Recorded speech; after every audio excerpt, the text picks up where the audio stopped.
దైవజనులు దేవదాసయ్య గారు ఇచ్చిన అంశం ఏమనగా, ప్రతి బైబిల్ మిషన్ విశ్వాసి దినానికి దేవుని వాక్యం 3 అధ్యాయాలు పఠించాలి.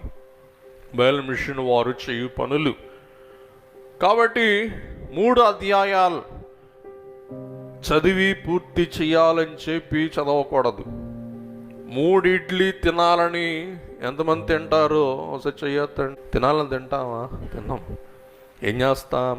ఆస్వాదిస్తూ రుచిస్తూ ఆహ్లాదంగా మనం 3 ఇడ్లీ భుజిస్తాం. అలాగే దైవ భక్తిలో ఇష్టంగా వాక్యం చదవాలి.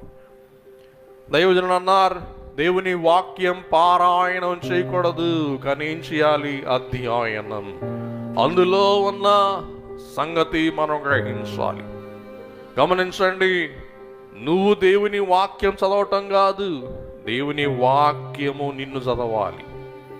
అంటే నీవు వాక్యం బట్టి ఎలాగూ జీవిస్తూ ఉన్నావు అనేది బైబిల్ నీకు చూపించాలి. కాబట్టి మీరు అద్దములో చూడరు, కానీ అద్దం ఏం చేస్తుంది? మిమ్మల్ని చూస్తుంది. అద్దం మిమ్మల్ని చూడాలని మీరు అద్దంలో చూస్తారు తప్ప అద్దాన్ని చూడాలని చూస్తారా? చెప్పండి. అద్దం ఏం చేయాలా? మిమ్మల్ని ఎత్తి పట్టాలా? మీరు ఎట్టాగొన్నాలో చెప్పాలా?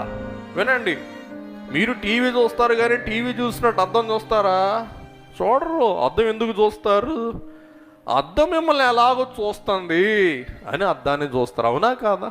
అలాగే బైబిల్ మిమ్మల్ని ఎలాగో చూస్తుంది అని బైబిల్ చదవాలి తప్ప, బైబిల్ చదవాలని మీరు చదివారా?